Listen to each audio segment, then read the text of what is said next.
بسم الله الرحمن الرحيم. وبليان كنيا السلام عليكم ورحمة الله وبركاته. سجنتان كنيا كنجيا الرا واي فلفلات الرأي يوكا واي سحري الرأي كتا ميكا جرا الري كتا كورنفات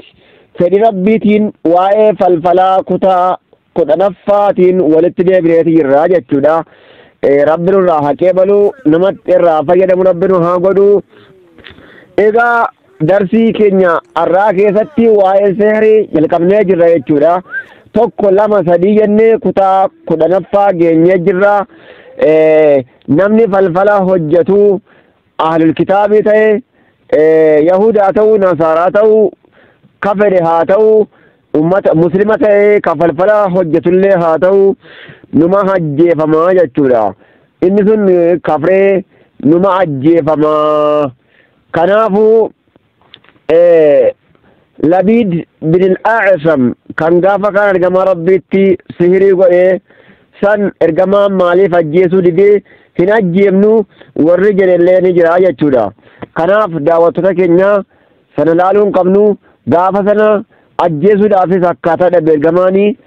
صلى الله عليه وسلم أجيسو دافي سكاتا هنقبو قافا سنة يجودا نمني أجيفمو كن نما إفكن تاودا قبا يجودا nama ifkennee fi nama namni harkaa qabu ta'uu qaba akka gaafa kaan Umar faan rabbi sarraa jaalatu nama sihirii godhu haddiinsaa morma irraa gatuudha akka inni jeesan akkasit duuba Hafsaan illee gabrittii isii takka ajjeesisiiftee jirtii jedhan gaafa sana of jalaa qabdi ajjeesuudhaaf illee mijjaa'ee jira ammas immoo abbaan of kennuudha takka namaa mijjaa'uudha jechuudha kanaaf ragaan itti argamnaan egaa hanga xumuraa sagantaa kanaatti nu waliin turaa isiniin jenna falfala gidee hinnu kana qur'aanaan hadiisaan dawaa adda addaatti godhuudhaan hiikuu dandeenya jechuudha qur'aanni shirkiin qabu qur'aanaan hiikuun shirkiin qabu yoo du'aa itti goone yoo qoricha adda addaatti goone shirkii rakkoo hin qabu jechuudha kanaaf sihiriidhaan hiikuun ammoo haraami maaliif yoo ka jettan taate namni gariin maal jedha sihirii yoo inni mitoo toltuudhaaf deemna namicha kana fayyisuuf deemna namicha kana caafiyuudhaaf deemna rakkoo maalii qabaa ka jedhu illee ni jira jechuudha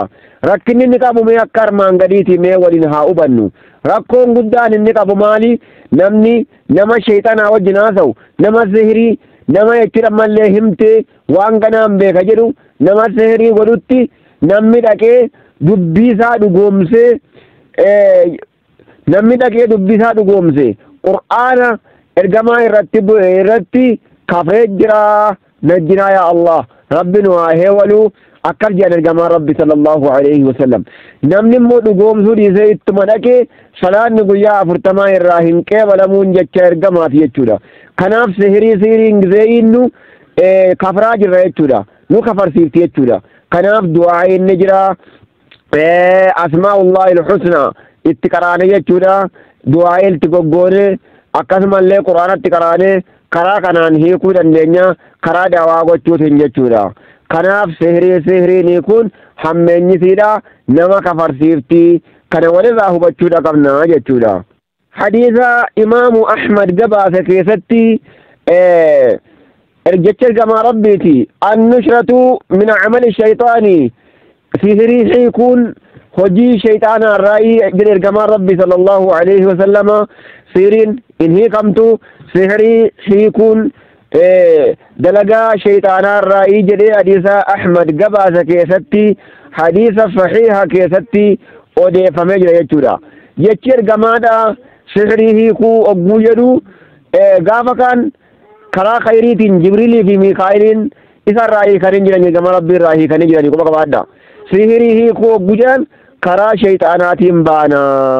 gaafa kaan Jibriilii fi Mikaa'el dhufanii ergamaa irraa hiikanii deemanii quraana ayaata 3 itti qaraanii irraa hiikanii deemanii kanaafuu sihirii hiikuun quraanaan dawaadhaan du'aa'iidhaan zikrii adda addaatiin homaa rakkoon qabdu ammoo kan ergamaan asitti sihirii hiikuun hojii shayxaanaa irraa hiikanii ergamaan jedhe immoo ogguu shayxaanaa wajjin haasa'anii nama saahireetti dhaqan baana kanaafuu sihirii walumaa galattuu irrumaanii kamu ittuma laalama jechuun hinjiru jechuudha obboleeyyan keenya. Kanaafi jechi ergamaadhaa maali? Annushratu min amali shayxaanii, sihirii hiikuun hojii shayxaanaa irraa hiika jedhe. ولكن يحتمل أن تكون النشرة نوعين سهري هيكون كني كرا لماني دفجر يجودا أكهو بتميسر لال ميرك فدا سهري أو كافل يكون كرا لماني جرا أجر دوبا فتح الباري لالدو كرا لماني كمود انداما الأول كران درادا النشرة الجائزة كرا بكاته كرا هي يما يجودا كرا بكاته وهي حل السحر بالقرآن فلا يكون قرآن في ولا دعية كرادان ولا ذكار ذكريدان المشروعات كان كرا قدام تاتي يجودا كرا قدام تاتي كدا ربي كرتن كان شركين كيف ينجري. الثاني كلام مفا النشرة المحرمة سحري هيكو حرام تي يجودا كلام مفا وهي حل السحر بالسحر إن يكون فلفلان هيكو جتودا من الاستعانة بالشيطان والتقرب إليهم شيطان رجل غار سبر بادودان غار ثاني تجاتودان إسانين درماتش بربادودان إسان جالتودان وانا كنا كنافو كن غوسة صدفادا النشرة من عمل الشيطان كجرمه كانت فدمتي جتودا النشرة من الشيطان راجع هايا وقاية الإنسان تكيلا لدو كتابك كجدو كتابك كناكي تدبت ميتي جرا جدوبا وبليان كينيا دبير رقاقبا. أما سمو هل يجوز تعلم السحر سحري براتونو حرام مو حلالي سحري براتون هل يستوي الذين يعلمون والذين لا يعلمون والرقاب للنجرة يا محمدو وروا بيكو في بيني والكتاتا يجري قرآن كتتشودا وروا بيكو في بيني نمني قريب ما جرا نمان برد وفي الرأي قدافو نين برد جرا وبرزو فلفل برد داف أتي أولا شيطانات رياضو قبدا وفي نجسيسو قبدا كناف وفي نجسيسون شريعة إسلاما كي يتلور كالا akka inni falfalli hamaa ta'e da'awaa irraa baradhu quraana hadiisa irraa baradhu daandii biraa irraa achi hin bahin falfala barachuudhaaf sheexanatti dhiyaachuu qabda ammallee of najiseessuu qabda waan rabbiin hin jaalanne hunda hojjechuudha qabda jechuudha. Kanaaf falfala barachuun nama kafarsiisa. Kamaa qaala Allahu ta'ala innamaa naxnu fitnatun falaa takfur jedhan jechuudha. Namni lamaan sun jechuudha. Nuti ka rabbiin nu ergeef ka rabbiin nu barsiiseef fitnaadhaaf nu mokkuruudhaaf rabbi nu barsiise falfala barachuudhaan hin kafrinii jedhaati barsiisan ummanni warri falfala nama barsiisu jechuudha. Eenyu yoo beektan akiraa koon dhabuu jira beeka jechuudha. Akiraa kiyyarraa anqooda hin qabu jechuu hubateeti itti seenuutti jira jechuudha. Kanaaf falfala namni baratu namni barsiisu hojii isaa booddee hubachaati itti seena jechuudha. إنما نحن فتنة فلا تكفر لا إنما نحن نتي كرب نبرسيسف فتنة مكروف رب نبرسيسف أجلا هاروتي في ماروت جتولا فلو شيطانا قدا لمتا فدمو مليكا لمتا إنما نحن فتنة فلا تكفر كرب نبرسيسف فتنة دافي نمكرو دافي falfala barachuudhaani hin kafrinii jedhaniiti akkasitti himan jechuudha. Zabana nabiyyallahi Daawud jechuudha duuba. Haya falfalli zabana nabiyyallahi Daawud jalqabdee hanga har'aatti deemaa jirti. Rabbiin nama isiitti deebi'ee isii qabate kasaaraa rabbi irraa oolchuu abaarti rabbi irraa haa jiraatu jechuudha. Kanaaf of eeggachuu qabna, barachuu hin qabnu. Shayxaana wajji walitti dhiyaanne shayxaana deeggarree shayxaana kadhachuun haraami jechuudha, kufriidha. Kanaafuu akkuma amma isinii himee ture namni gariin ilmii barachuun barbu'aa qabaa jedha. Li'anna al-ilma lizaatihi shariifun namni ilmii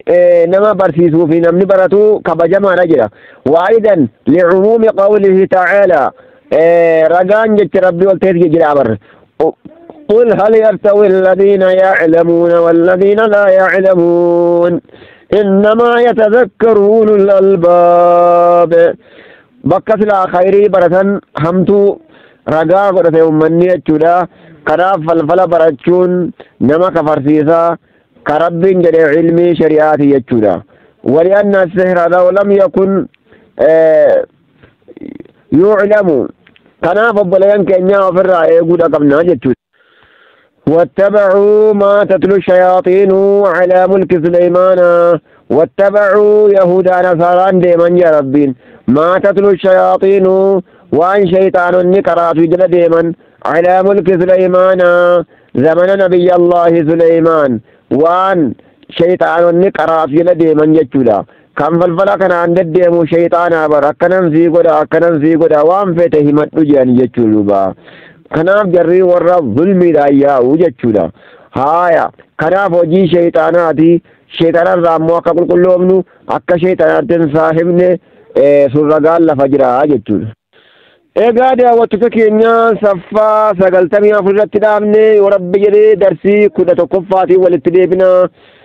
inshallah akka irraa fayyadamtan abdiidhaan qaba. assalaamu alaykum wa rahmatullahi wa barakaatuhu.